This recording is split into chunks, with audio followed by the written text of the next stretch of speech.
Head sõbrad, hea Eesti rahvas. EKRE on tulnud selleks, et seista Eesti rahvuse, riigi, kultuuri ja keele eest. Just selliselt, nagu meie põhiseaduses on sätestatud. Seista selle eest, et me saaks lootusrikka pilguga vaadata tulevikku, seista selleks, et meie lastel ja lastelastel jääks püsima Eesti riik, et me saaksime igal pool hakkama eesti keelega ja et me oleksime peremehed meie omal maal.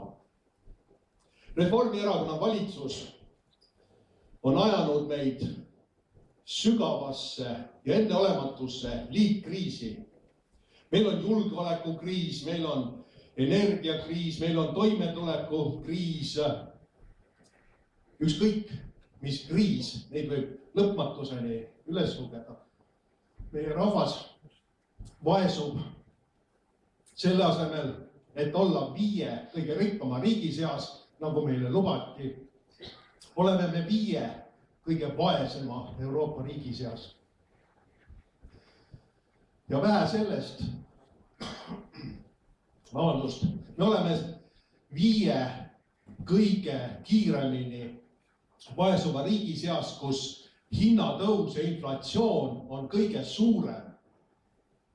Kas mäletate, EKRE valitsuse ajal oli Eesti kõige kiiremini langevate hindadega riik Euroopas ja täna on vastupidi.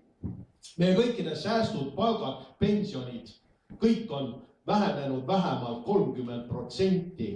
Meie ettevõtted koondavad inimesi ja töötajaid. Meie inimesed vaesuvad nendes hullumeelsetes rohepöörasuses tingitud energiahindade tõttu. Ja valitsus ütleb, harjuge ära, mis te virisete? Teil oli odav elekter. Ettevõtlust ei olegi vaja toetada, pange aga uksed kinni. See ei ole normaalne. EKRE toob tagasi normaalsuse.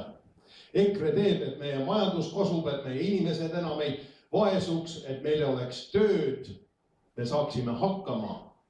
Ja selleks on olemas väga lihtsad meetodid. Selleks tuleb alla viia energia hind. Tuleb alla viia kütuste aktsiisid, bensiini, siis on seal aktsiisid, siis on käibemaks ja nii edasi ja nii edasi. Ja kui me need kõik ära võtame, me saamegi odava elektri. Ja me saame oma majanduse käima, me saame oma ettevõtted käima, et nad oleks ka konkurentsivõimelised maailmaturul, et meie inimestel oleks tööd. Kõik teised riigid teevad seda. Reformierakonna valitsus ei tee. Ja ütleb, et see ei ole võimalik, seda ei tohigi teha. Ja ma ütlen, head sõbrad, see ei ole tõsi, seda kõike saab teha. Aga selleks peab olema poliitilist tahet, selleks peab tuksuma rinnus süda, mis ütleb, ma armastan Eestit, ma armastan Eesti rahvast. Ja meil on see süda ja meil see tuksub. Eesti on enneolematus rahvastikukriisis. Meil on 100 aasta kõige väiksem sündivus ja meil on 100 aasta kõige suurem sisseränne. Meil on viimase aasta jooksul tulnud 100 000 inimest juurde. Aga mida see tähendab? See tähendab just seda, et meie töökohad lähevad, meie palgatase läheb alla. Me ei saa enam arsti juurde, sellepärast et patsiente on tulnud 100 000 juurde, aga arste ei ole tulnud 100 000 juurde. Ja see läheb üha hullemaks ja hullemaks, sellepärast meil on öeldud, et piiri ei ole. Tulgu ükskõik kui palju. Ja need, mis meil on seadusega sätestatud immigratsioonikvoot 1307 inimest, no sellest ei pea keegi enam kinni, sest Reformierakond on teinud sinna 20 erandit. See kvoot ei toimi. Ja me ei tea, kes on need, kes on siia tulnud. Kas nad on Putini-meelsed või mitte? Kas nad on saadetud siia Venemaa poolt ülesandega? Ja palju neid üleüldse tegelikult on, me ei teagi, sellepärast et lõunapiiril mitte keegi ei kontrolli alates maikuust, kes tuleb, kui palju tuleb, miks ta tuleb. Ja nendelt, kes tulevad üle Vene piiri, nendelt midagi ei küsita. Ei küsita isegi nende rahvust. On nad ukrainlased, on nad venelased. Paraku me teame, et nad on venelased. Ja üks kõrge FSB ohvitser, kes põgenes läände mõne aja eest, teatas, et 10% nendest on saadetud Venemaa poolt ülesandega. Me võime arvata, mis ülesanne see on. Nii et me oleme ka väga suures julgeoleku riskis, sest meil oli enne 5. kolonn ja nüüd on see kordi suurem. Meil on Reformierakond, kes teatab, et me oleme kõige paremini kaitstud, kõige tugevamad läbi aegade. See ei ole tõsi, see on vale. Me oleme nõrgemad kui veel aasta aega tagasi, sest me oleme ära andnud enda relvastuse. Me oleme ära andnud mürske, suurtükke, soomusmasinaid, mida iganes. Justkui meid Venemaa ei ähvardaks. Käisin hiljuti väliskomisjoniga Soomes visiidil ja kohtusime kaitseministriga, kaitsejõudude juhatajaga, välisministriga ja nii edasi ja nii edasi. Ja kõik nad ütlesid, Soome on rinderiik. Loomulikult Ukrainat tuleb aidata, sellest ei ole kahtlustki. Meie ka ei kahtle, loomulikult tuleb. Aga me saame ära anda ainult nii palju, et me ei kahjustaks enda kaitsevõimet. Aga meie anname kõik ära.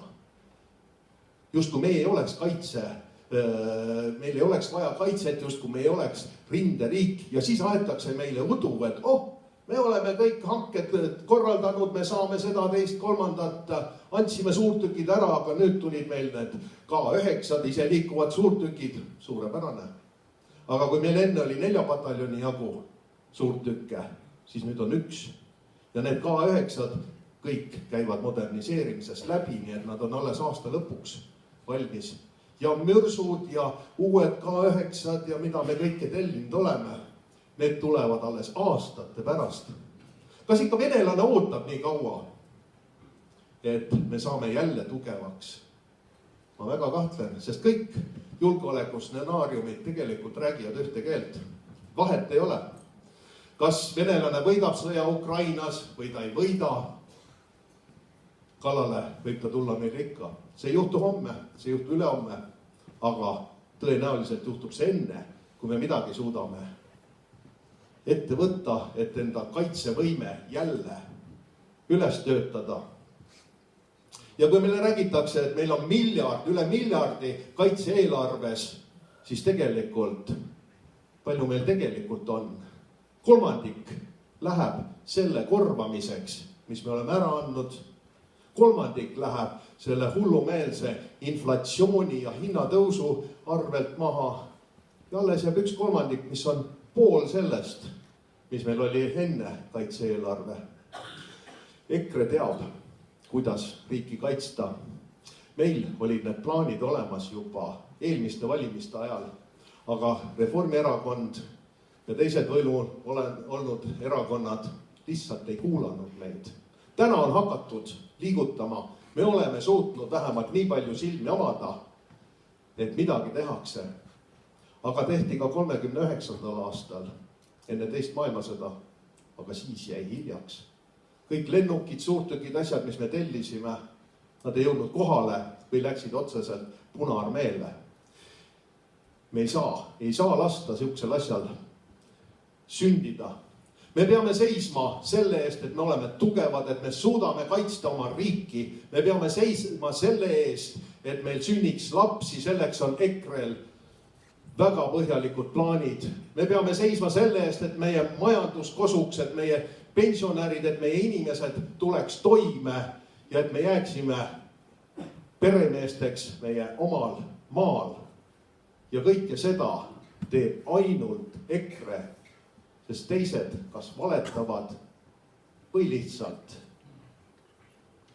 lubavad ilma vähimagi kavatsuseta seda ellu viia. Nii et kui me tahame seista Eesti eest, meie laste eest, meie tuleviku eest, siis ei olegi teist võimalust, kui valida EKRE, sest meie hoolime oma rahvast ja riigist. Meie armastame Eestit, meie päästame Eesti. Mitte keegi teine seda ei tee. Eesti eest. Eesti eest. Eesti eest. Eesti eest. Eesti eest. Eesti eest. Eesti eest.